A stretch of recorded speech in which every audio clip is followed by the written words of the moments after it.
Hello, বল রে। এ ধুর, ওই সব কিছু হয় না। আর 14 শাক খেয়েছিস তো। এবার ভূত কি, ভূতের বাপও তোর কিছু করতে পারবে না। আর ওর কথা বাদ দে, ও তো সুখে থাকতে ভূতে কিলোই। ভূত, রাম রাম রাম রাম রাম রাম রাম রাম রাম রাম রাম। দাঁড়াও দাঁড়াও, রাম রাম রাম রাম রাম।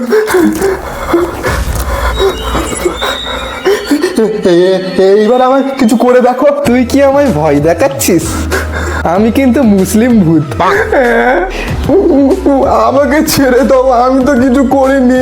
তুই আমার বাপ তুলে কেন বললি? আমার বাপের কি খেয়ে দে কাজ নেই? সংসার ধর্ম ছেড়ে তোদেরকে ভয় দেখাতে আসবে? আর কোনো ভূতকে কখনো কিল মারতে দেখেছিস? তাহলে কোন সাহসে বললি সুখে থাকতে ভূতে কিলোই? আর একবার শুনলে সত্যি সত্যি কিল মেরে দেবো।